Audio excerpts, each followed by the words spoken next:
queridos irmãos, a paz do Senhor Jesus. Nós estamos estudando nesse trimestre da Escola Bíblica Dominical, primeiro de 2025, sobre a defesa da fé cristã, Combatendo as antigas heresias que se apresentam aí como nova aparência.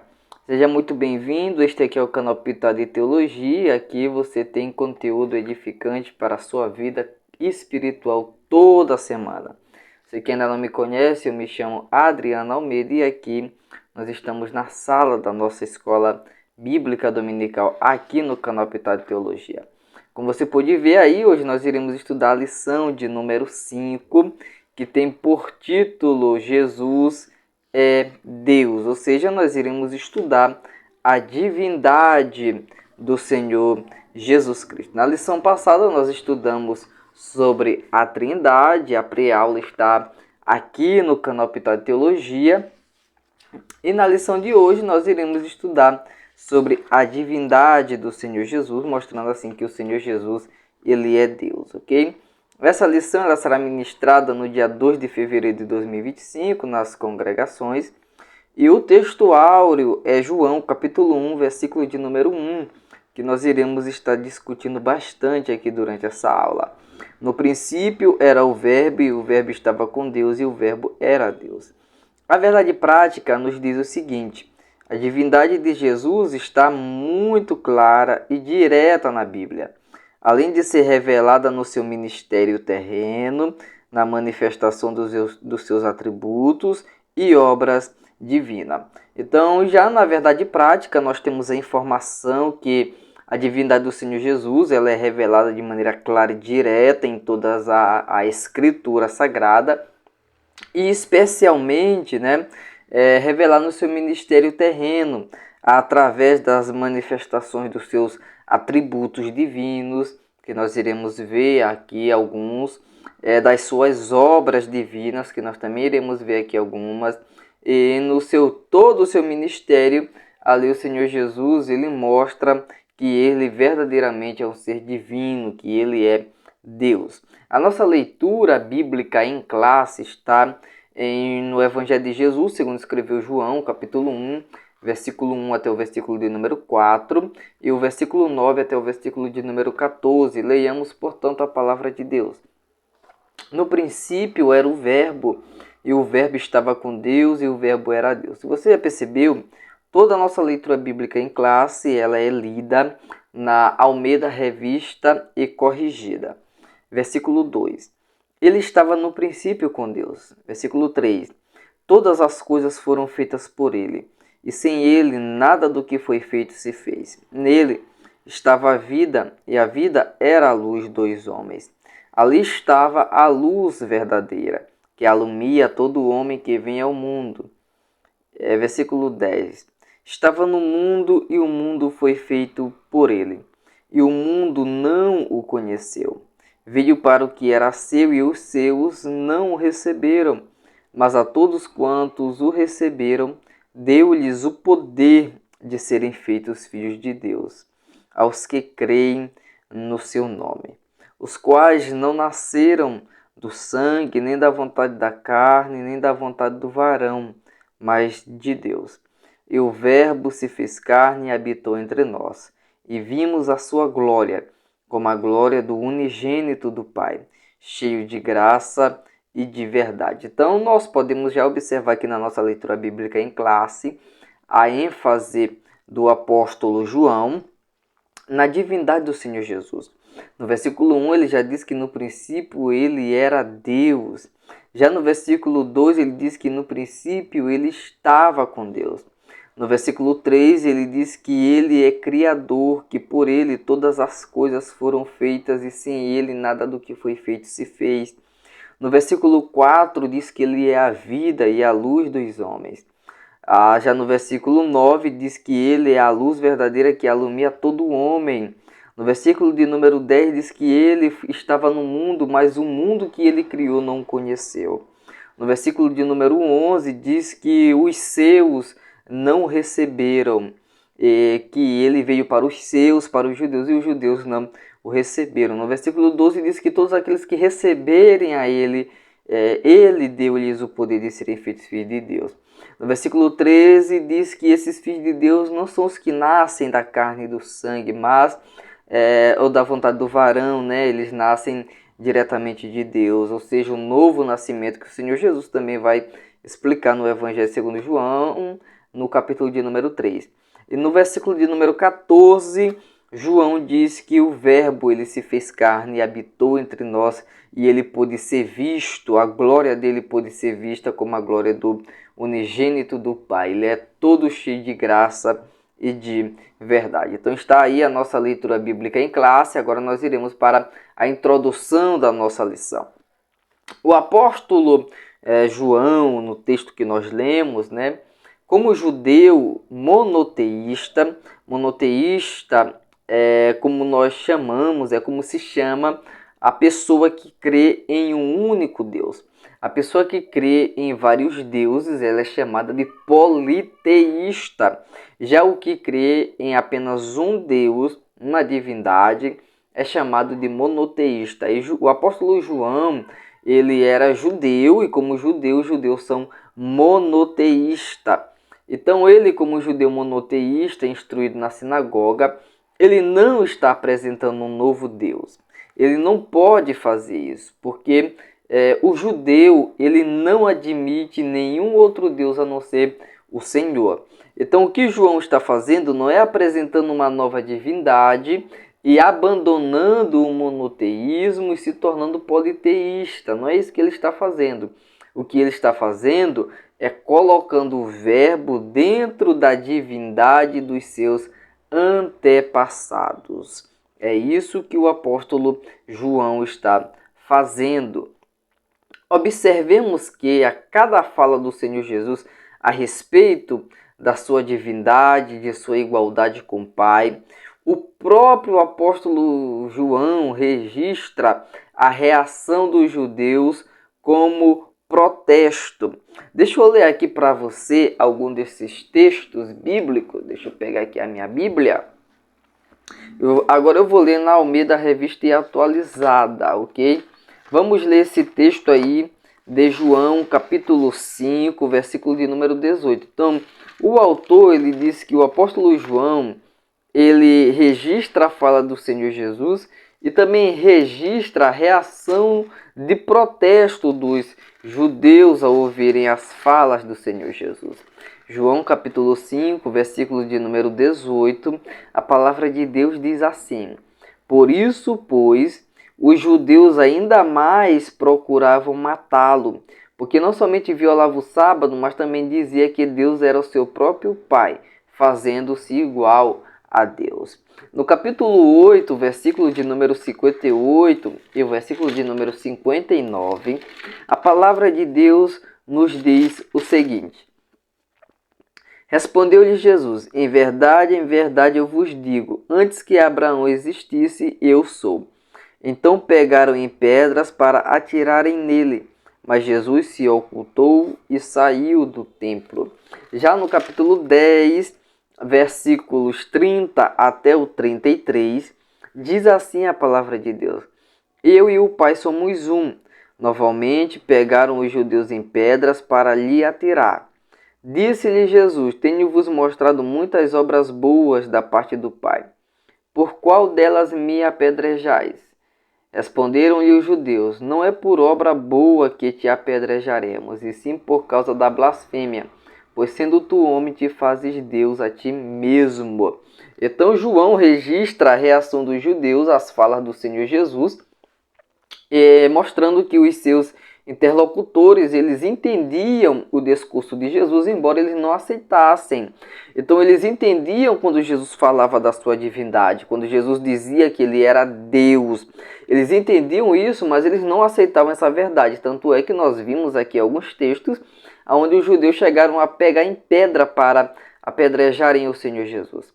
Mesmo assim, esses apóstolos do Senhor, eles não hesitaram em declarar com ousadia e abertamente a deidade absoluta do Senhor Jesus. Como nós temos aqui os textos dos apóstolos João e o apóstolo Paulo, que declaram abertamente que o Senhor Jesus ele é um ser divino, que ele é Deus. É isso que nós estamos estudando aqui nessa lição de número 5, que o Senhor Jesus é Deus. O apóstolo João, no caso, não admite em hipótese alguma outra divindade, por ele ser judeu. No entanto, no prólogo do seu evangelho, ele descreve o verbo com os atributos da deidade, aqueles que mais se destacam no seu relato do começo ao fim. Então, do começo ao fim do evangelho do Senhor Jesus segundo João, as características que mais vão ter destaque no evangelho segundo João são as características da deidade do Senhor Jesus, são os atributos divinos do Senhor Jesus. João ele vai mostrar bastante as características divinas de Jesus. Não que os outros registros do Evangelho não façam. Mateus mostra isso, Marcos mostra isso, Lucas mostra isso, mas João ele dá muita ênfase a isso. Parece que o objetivo de João ao escrever o Evangelho que leva o seu nome é justamente defender a divindade do Senhor Jesus Cristo. É o que ele dá mais ênfase, é o que tem mais destaque em todo o relato de João acerca do Evangelho. Tanto no livro que leva, no Evangelho que leva o seu nome, como também nas 3 epístolas que ele escreveu, e também no livro do Apocalipse, também isso acontece bastante. Nosso primeiro ponto vai falar sobre a doutrina bíblica da divindade do Senhor Jesus Cristo. Então nós iremos ver a doutrina de que o Senhor Jesus, ele é Deus. Vamos observar o seguinte. Primeiro subponto, Jesus é Deus. O Novo Testamento é direto quanto à natureza divina de Jesus. O Novo Testamento é direto no que diz respeito à natureza divina de Jesus. O Novo Testamento atesta a natureza divina de Jesus. Senão, veremos alguns textos. João capítulo 1, versículo 1, você pode acompanhar aqui em tela, o texto está aí escrito, diz assim: e o verbo era Deus. João capítulo 20, versículo 28 diz: ao que Tomé lhe respondeu, Senhor meu e Deus meu. Filipenses capítulo 2, versículo 6. Mesmo existindo na forma de Deus, não considerou ser igual a Deus, algo que deveria ser retido a qualquer custo. Colossenses capítulo 2, versículo de número 2. Para conhecimento do mistério de Deus, que é Cristo. Tito capítulo 2, versículo de número 13, diz a palavra de Deus. E a manifestação da glória do nosso grande Deus e Salvador Jesus Cristo. Segunda carta do apóstolo Pedro, capítulo 1, versículo 1 diz: aos que conosco obtiveram fé igualmente preciosa na justiça do nosso Deus e Salvador Jesus Cristo. Primeira carta de João, capítulo 5, versículo 20, diz a palavra de Deus: e nós estamos naquele que é o verdadeiro, em seu Filho, Jesus Cristo. Este é o verdadeiro Deus e a vida eterna. Então, como nós podemos perceber, o Novo Testamento ele deixa bem claro, com textos muito claros, não são textos obscuros, tá? São textos claros. Não, aqui não está sendo feita teologia no silêncio das Escrituras, não. São textos claros que atestam a divindade do Senhor Jesus. São textos que demonstram que o Senhor Jesus, ele é Deus. Ele possui prerrogativas divinas. Que o Senhor Jesus, ele é o Senhor. Ele é Deus. Ele é todo-poderoso. Nós veremos agora, no segundo subponto da nossa lição, os atributos divinos de Jesus. Porque se o Senhor Jesus é Deus, e cremos nisso, cremos na divindade do Senhor Jesus, ele possui atributos divinos. E o que são esses atributos? Os atributos são perfeições próprias da essência de Deus. Nós estamos falando algo que é essencial. Os atributos absolutos ou incomunicáveis são exclusivos da divindade. Então, é necessário que o Senhor Jesus tenha esses atributos, já que ele é Deus. Primeiro atributo é a onipotência, ou seja, todo o poder. O Senhor Jesus, ele possui todo o poder. E aí nós temos alguns textos bíblicos para mostrar a onipotência do Senhor Jesus. Ou que o Senhor Jesus é onipotente, ou que o Senhor Jesus é todo-poderoso.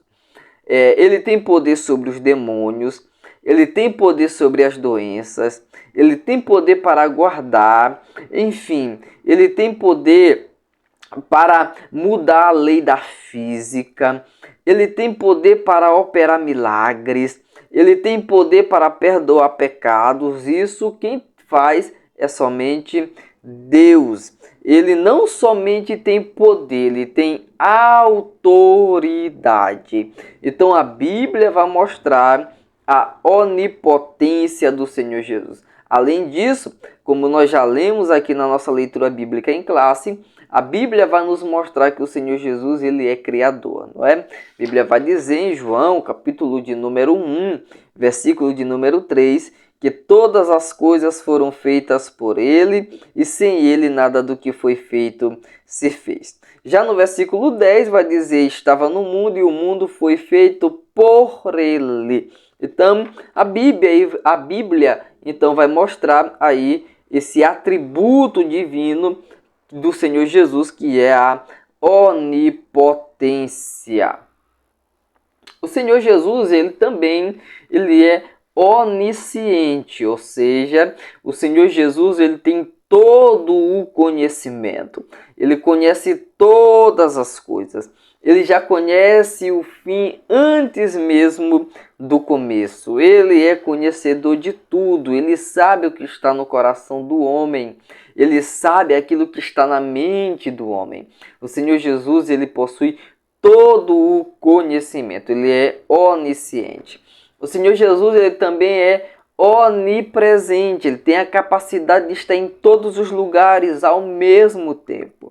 Ou seja, enquanto ele está, por exemplo, no Brasil, no mesmo instante ele está também nos Estados Unidos, está no Japão, está na China, está na Coreia, enfim. Ele tem esse atributo divino da onipresença, de estar em todos os lugares ao mesmo tempo. Isso aqui é uma bênção para nós que somos crentes, que servimos ao Senhor, porque muitas das vezes nós pensamos que durante as nossas lutas, durante as nossas batalhas, nós estamos sozinhos, nós estamos desamparados, mas o Senhor está conosco. O Senhor, ele é onipresente. Por mais que nós não enxerguemos o mover dele naquele momento, naquela situação específica, mas o Senhor, ele está presente, o Senhor está ali conosco, porque ele é onipresente. Então nós servimos o Senhor Jesus, e o Senhor Jesus, ele é Deus, e como Deus, ele é onipresente. O Senhor Jesus, ele também é imutável, ou seja, ele não muda, ele não pode se aperfeiçoar, ele já é a perfeição, ele não muda. O mesmo Jesus que curou na época dos apóstolos é o mesmo Jesus que cura hoje. O mesmo Jesus que curou cegos, ressuscitou mortos, limpou os leprosos, curou a mulher do fluxo de sangue. O mesmo Jesus que curou a sogra de Pedro de uma febre. O mesmo Jesus que fez inúmeros milagres. Ele continua o mesmo Senhor. Ele é imutável. O Senhor Jesus, ele também é eterno, ou seja, ele não possui começo e não possui fim. O Senhor Jesus, ele não passou a existir, ele sempre existiu. Como diz a palavra de Deus, o próprio Jesus disse que antes que Abraão existisse, eu sou, disse Jesus. Então ele é eterno. Ele sempre existiu e sempre existirá. Ele é verdadeiramente Deus. E também o Senhor Jesus, ele deve ser adorado. Ele aceitou a adoração. Se Jesus não fosse Deus, ele não poderia aceitar a adoração, porque só se adora a Deus. Ele mesmo ensinou esse mandamento, né? Deu ênfase a esse mandamento, inclusive em Mateus capítulo 4, versículo 10, que o texto está aí em tela, quando o Senhor Jesus ele enfrenta Satanás no deserto. O Senhor Jesus diz que somente ao Senhor, nosso Deus, nós devemos adorar. Porque somente Deus é digno de adoração, somente Deus é digno de ser adorado. Mas o Senhor Jesus, ele recebeu adoração, ele aceitou que as pessoas o adorassem. Então, já que ele recebeu adoração e ele aceitou ser adorado, o Senhor Jesus é um ser divino, porque nem os anjos recebem adoração, nem os anjos aceitam ser adorados. E a prova disso é o apóstolo João, lá em Apocalipse, quando ele tenta adorar um anjo que está mostrando revelações a ele, e o anjo rejeita a adoração de João e diz para João adorar a Deus.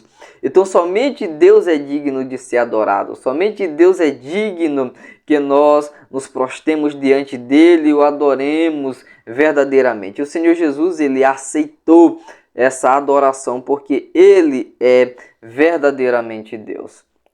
No nosso terceiro subponto aqui, na verdade não é o terceiro subponto, né? Porque não tem terceiro subponto. Isso aqui é ainda falando sobre a divindade do Senhor Jesus. Nós iremos agora ver algumas obras divinas do Senhor Jesus. Por exemplo, ele tomou parte na criação do mundo, ou seja, ele criou o mundo. Ele estava ali presente no momento da criação do mundo e também na criação do ser humano. Por ele todas as coisas subsistem. Ele realizou obras divinas. Ele ressuscitou mortos. Ele é a ressurreição e a vida. Ele perdoou e perdoa pecados, coisas que somente Deus pode fazer. Então, o Senhor Jesus, através dessas obras, ele demonstra a sua divindade. Claro que existem ainda muitas obras que eu poderia trazer aqui para você, mas por falta de tempo, aqui o espaço aqui para a nossa pré-aula não fica muito longa e cansativa, eu decidi trazer somente essa. Mas se você quiser ficar ainda por dentro do assunto, eu vou deixar aqui na descrição desse vídeo alguns links para você comprar livros teológicos, para você aprofundar essa sua compreensão a respeito da divindade do Senhor Jesus, ok? Ainda falando sobre a divindade do Senhor Jesus e os seus atributos absolutos, nós também vemos que a divindade do Senhor Jesus se manifesta através da sua natureza. O Senhor Jesus, ele é chamado de santo. O Senhor Jesus, ele sempre fazia o que era agradável a Deus. O Senhor Jesus, ele ama a justiça e aborrece a iniquidade. Ele não conhecia o pecado. E aqui não é um conhecimento do Senhor Jesus não saber o que é o pecado. Aqui a questão de não conhecer o pecado é que ele não praticou o pecado. Ele não pecou. E por ele não pecar, ele é imaculado, ele é sem mancha, ele é puro. O amor do Senhor Jesus, ele excede todo o entendimento. O Senhor Jesus, ele é a verdade, ele é a vida, ele é o único caminho, ele é o único que tem poder para salvar o ser humano. Então a natureza, a sua natureza, revela a sua divindade. Então Jesus, ele é divino. Nosso segundo subponto nós iremos ver, porque a nossa lição fala em defesa da fé cristã, combatendo as antigas heresias que se apresentam com novas aparências. Então nós agora iremos ver as heresias que negam a divindade do Senhor Jesus. E como você pode ver aí, através de vários textos bíblicos, A Bíblia, ela atesta a divindade do Senhor Jesus. A Bíblia, ela mostra de forma muito clara que o Senhor Jesus, ele é um ser divino, através de suas obras, através da sua natureza, através dos nomes que a Bíblia chama o Senhor Jesus, através da demonstração de poder, de autoridade em todo o seu ministério. Os apóstolos testemunham que o Senhor Jesus é Deus. Mas mesmo assim, existem heresias que negam essa divindade, existem seitas que ficam propagando essa heresia, dizendo que Jesus não é Deus, que Jesus não é um ser divino. Nosso primeiro subponto, nós vamos falar sobre o arianismo. Os primeiros a negarem a divindade de Jesus foram os ebionitas, que diziam que Jesus era um homem comum, filho de José e Maria, escolhido por Deus para ser o Messias. Então, para esses homens, Jesus ele não passava de um homem comum, nascido como todos os outros homens nascem, né? De um homem e de uma mulher. José era o seu pai, Maria era a sua mãe, e ele teve assim a honra de, entre todos os seres humanos, ele ser escolhido por Deus para ser o Messias. Então, dessa forma, eles negam todo o relato bíblico acerca do nascimento de Jesus e todas as profecias bíblicas a respeito disso. Porque fazendo, Deus de mentiroso, fazendo a Bíblia de mentirosa, fazendo o Espírito de Deus de mentiroso, porque o próprio Deus, através do profeta Isaías, no Antigo Testamento, disse que daria um sinal, e o sinal seria que a Virgem conceberia e daria à luz a um filho, e esse filho seria chamado de Emanuel. E essa profecia é cumprida na vida do Senhor Jesus. Inclusive, quando o anjo Gabriel vem trazer a questão para Maria, ele cita essa profecia de Isaías. E com isso, logicamente, que eles negavam a divindade do Senhor Jesus e consideravam ele apenas como um profeta. Então, os ebionitas foram os primeiros a negar a divindade do Senhor Jesus Cristo. Próximo slide. Eles foram seguidos pelos monarquinistas dinâmicos. Os dinâmicos consideravam Jesus apenas como um homem que nasceu de uma virgem de vida santa, sobre quem desceu o Espírito Santo por ocasião do seu batismo no Rio Jordão. Alguns discípulos de Teodoto rejeitavam qualquer direito divino em Jesus, mas outros afirmavam que Jesus teria se tornado divino em certo sentido por ocasião da sua ressurreição. Eles nunca admitiam que Jesus era um ser plenamente divino. A heresia principal que abalou os fundamentos da igreja, é aqui que a lição ela dá mais ênfase, foi o arianismo. Ário, o expoente dessa doutrina em Alexandria, a partir de 318 depois de Cristo, negava a divindade de Jesus e o considerava como um Deus de segunda categoria.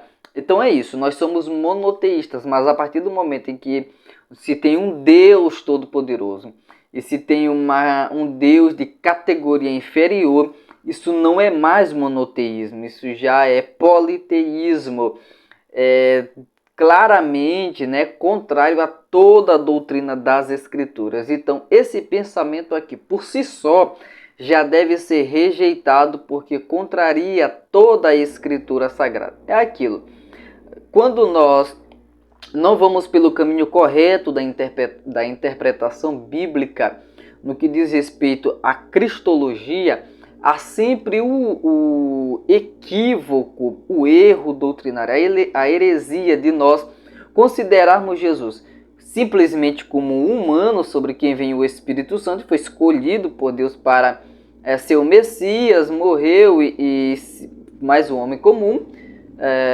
ou nós considerarmos Jesus como um Deus de segunda categoria, um Deus inferior. Então há esse erro, há esses dois erros doutrinários que são cometidos quando não se caminha pelo caminho correto da interpretação bíblica. Então aqui Ário, ele pregava que Jesus não era um ser divino, ele negava a divindade de Cristo e considerava Cristo como um Deus com um D minúsculo de segunda categoria. Ele negava a eternidade do Logos, porque se para ele Jesus era um Deus de segunda categoria, logo ele não era eterno, embora defendesse a sua existência antes da encarnação. Ele recusava que fosse ele eterno com o Pai, insistindo na tese de que o Verbo foi criado como a primeira criatura de Deus. Então, para Ário, Jesus seria a primeira criatura de Deus. Antes de Deus criar os anjos, antes de Deus criar a terra, os céus, os seres humanos, antes da própria encarnação, o Senhor Jesus ele já existia. O Logos, a palavra, o Verbo, ele já existia antes da sua encarnação. Porém, isso não significa dizer, no pensamento diário, de que Jesus seria um ser divino ou que Jesus seria eterno. Jesus é simplesmente a primeira criatura que Deus criou. Isso no pensamento diário, que ficou conhecido aí como arianismo. E esse pensamento, o arianismo, ele foi condenado como heresia no grande concílio de Nicéia em 325 depois de Cristo. Então, a igreja condenou esse pensamento como uma heresia. Mas não é que condenou assim, condenou abertamente e oficialmente.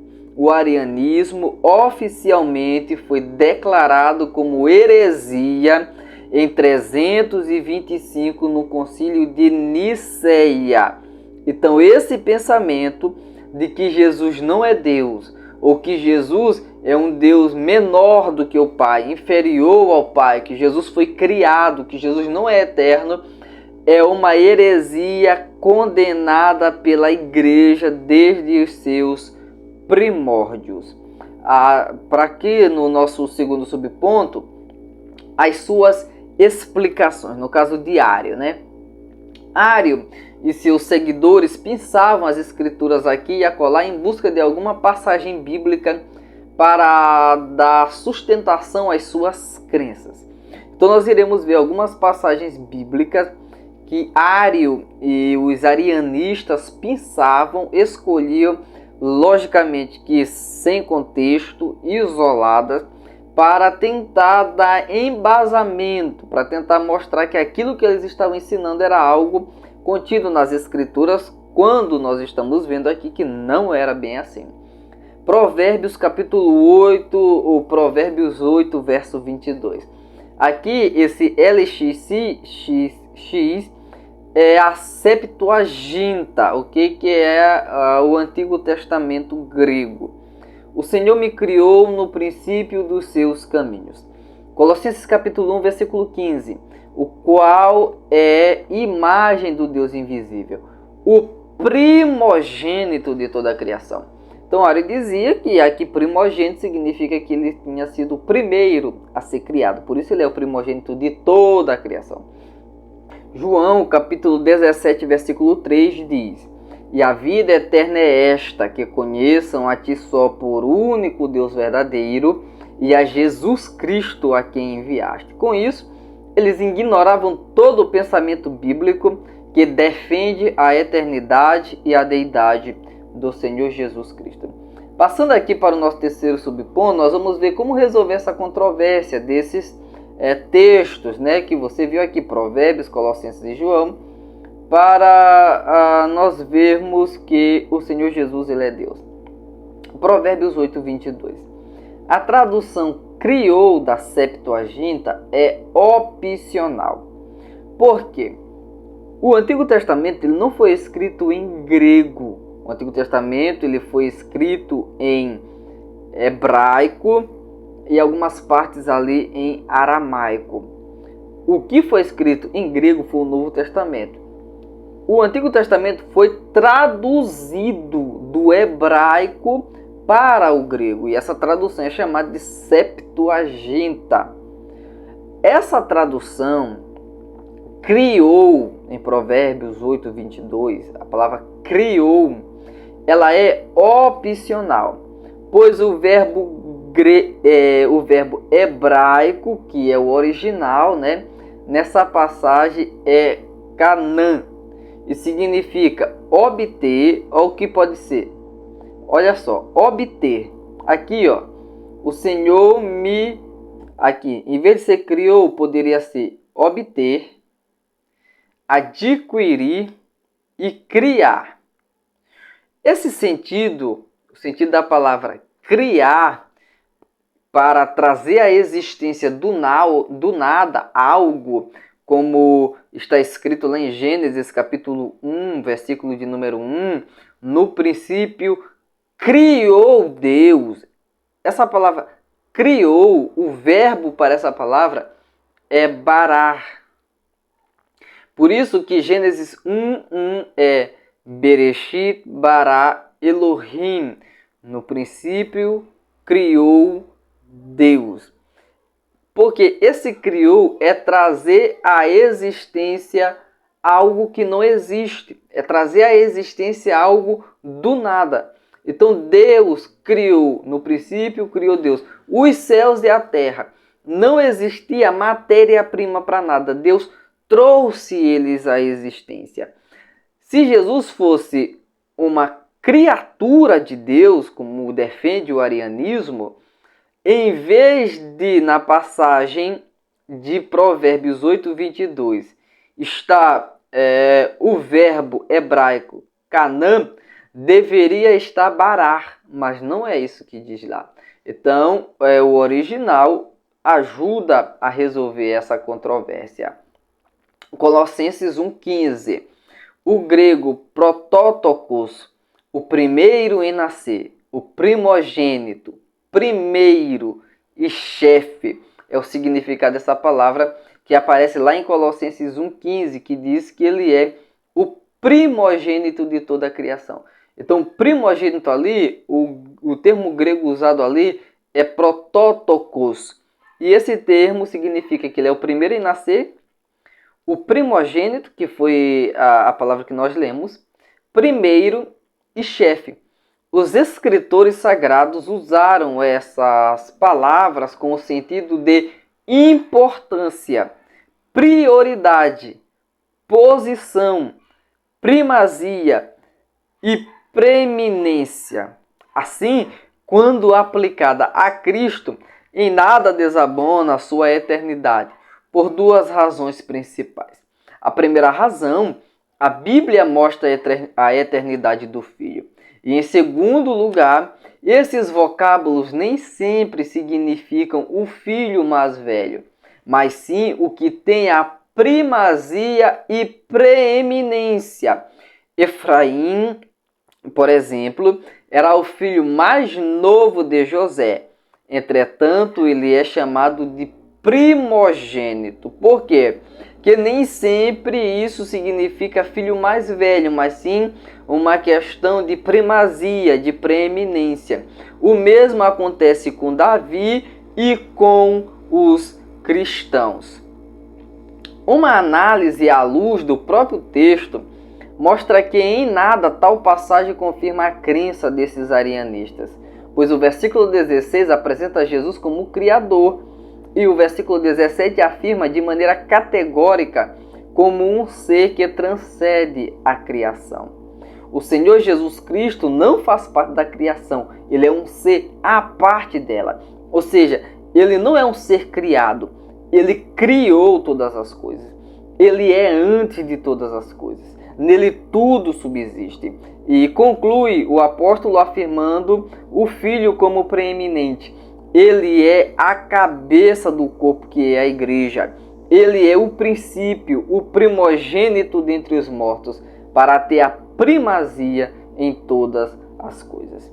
E agora o terceiro texto, que é João 17:3.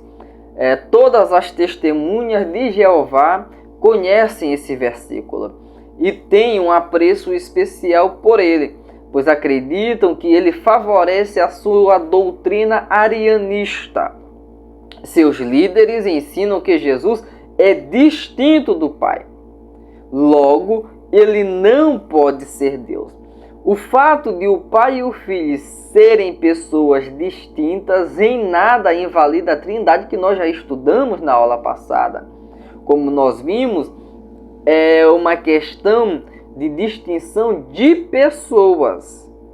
O Pai não é o Filho, o Pai não é o Espírito Santo, o Filho não é o Pai, o Filho não é o Espírito Santo, mas o Pai é Deus, o Filho é Deus, o Espírito Santo é Deus. O fato de o Pai e o Filho serem pessoas distintas não invalida em nada a Trindade, como visto na refutação do conceito unicista dos sabelianistas, que nós já vimos. Conhecer a Deus é o mesmo que conhecer a Cristo, em virtude da unidade de natureza do Pai e do Filho.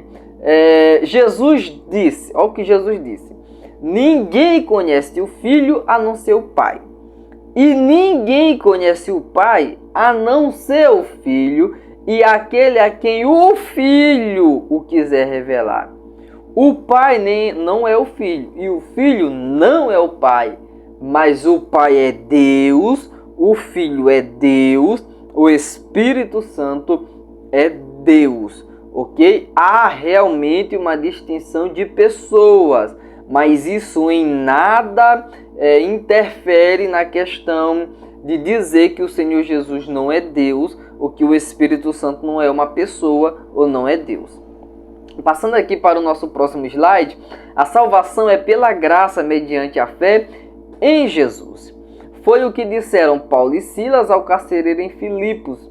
Então, a salvação é pela graça mediante a fé em Jesus. A fé em Jesus. Ok?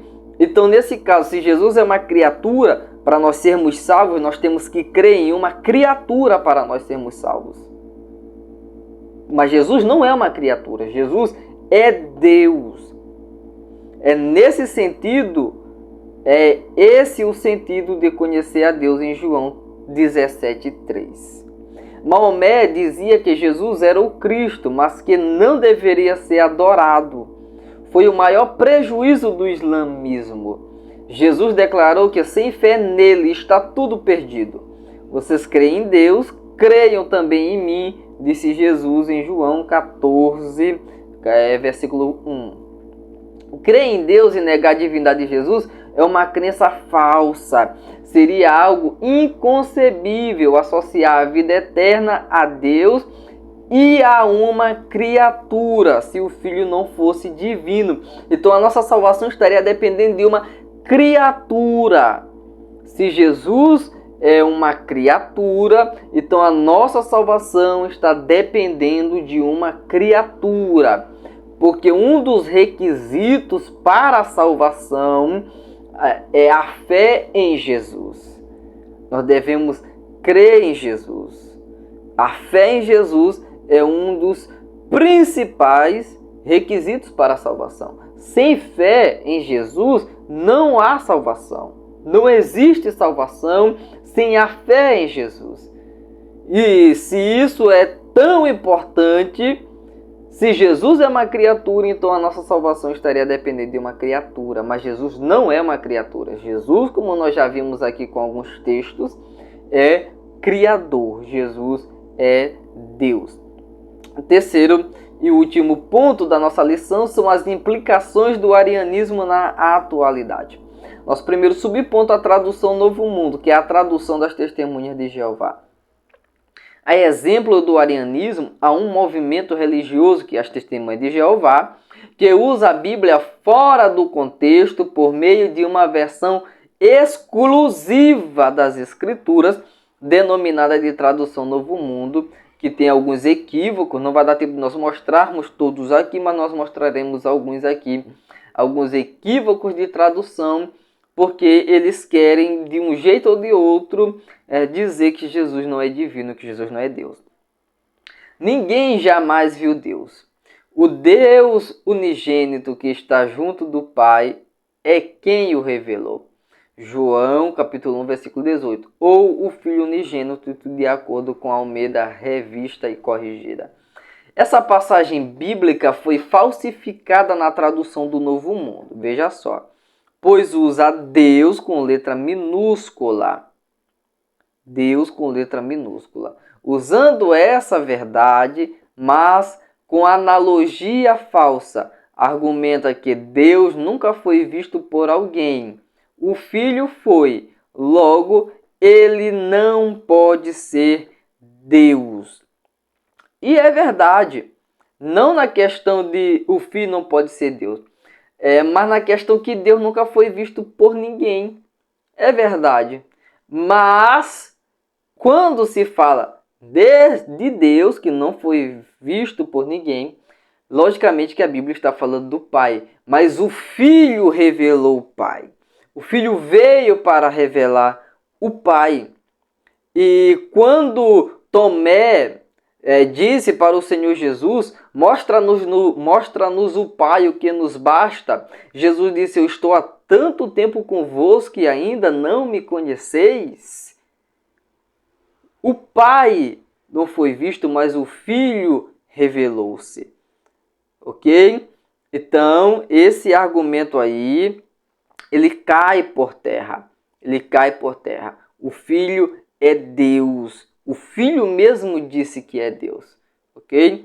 Então, eles traduziram aí a escritura e trocaram D maiúsculo por um D minúsculo. Esse argumento é muito artificial, pois nós sabemos que ninguém pode ver Deus na sua essência e glória. Lógico, assim como ele é e continuou vivo. Deus disse isso para Moisés, não é? É nesse sentido que ninguém nunca viu Deus. Ninguém nunca viu Deus em essência e na sua glória poderosa. Ele disse isso para Moisés.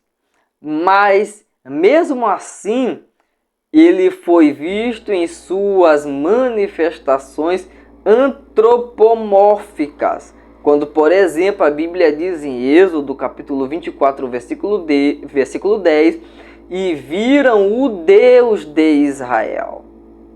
Essa passagem é um problema grande para as testemunhas de Jeová.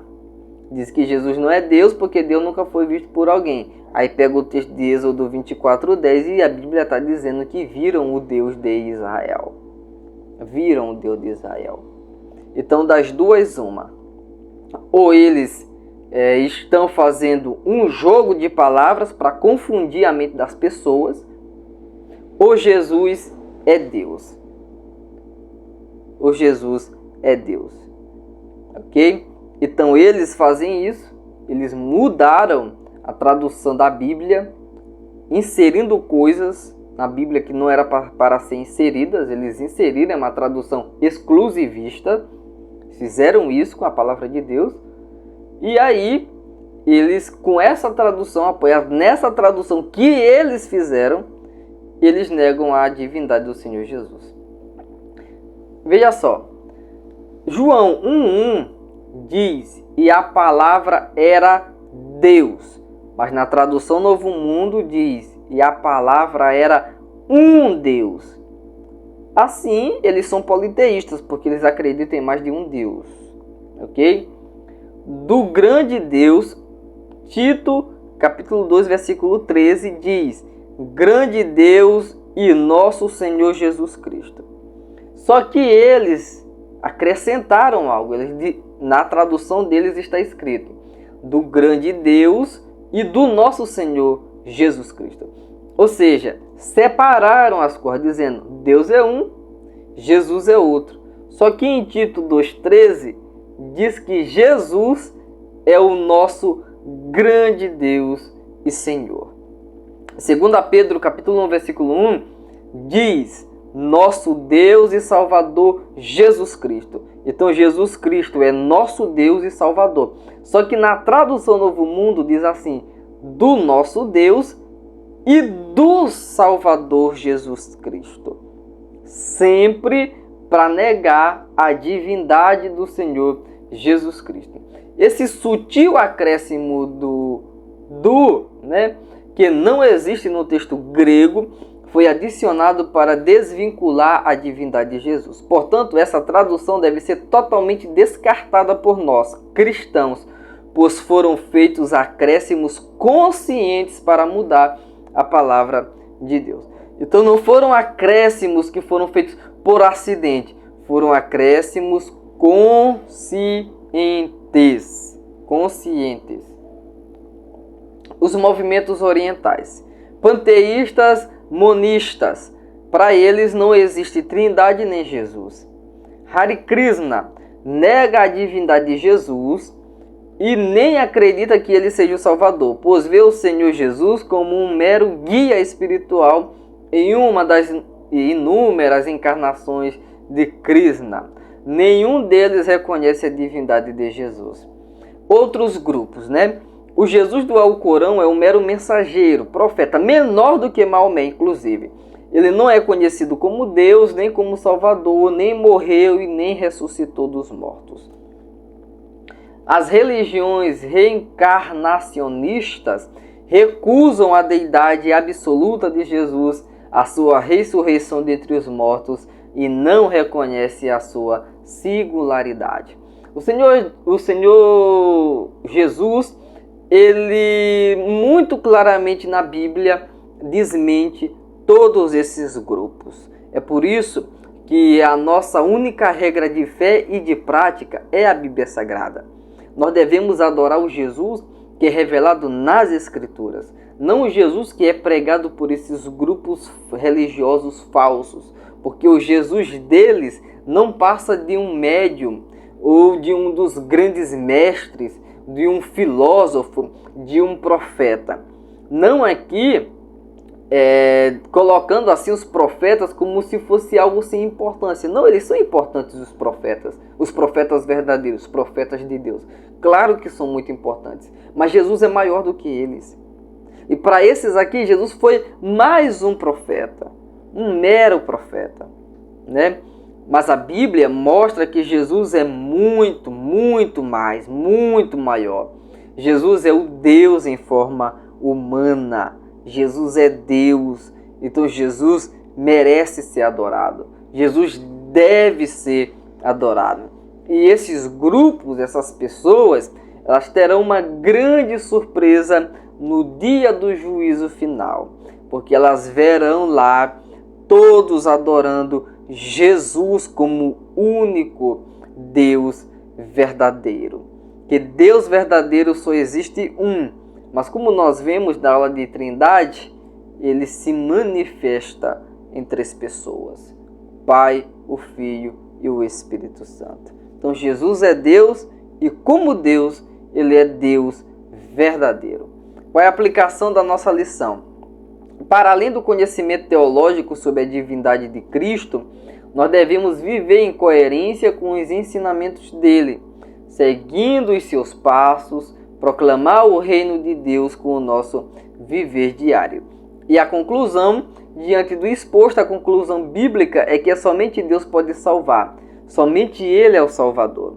Se o Senhor Jesus não é Deus, logo Ele não pode ser o Salvador. Então negar a divindade de Jesus é negar a salvação. Só Deus pode salvar, é o que está revelado na Escritura do Antigo Testamento. Deus é o único que pode salvar. E no Novo Testamento apresenta Jesus como o único Salvador. Então a conclusão clara: se você pegar a Bíblia, sem essas Bíblias espúrias, sem essas Bíblias com traduções adulteradas, você pegar uma Bíblia séria, uma Bíblia fiel, você perceberá claramente, salta diante dos nossos olhos a divindade do Senhor Jesus. Não há como negar a divindade do Senhor Jesus se nós estudarmos a Bíblia. Não há como negar, não há como. Se você ficar com a Bíblia Sagrada, com as Escrituras Sagradas, tradução séria de pessoas responsáveis, você verá que Jesus, ele é Deus. Então, meus queridos, adoremos a Jesus, porque ele é o nosso Senhor e o nosso Salvador. Até a próxima aula, se Deus assim nos permitir.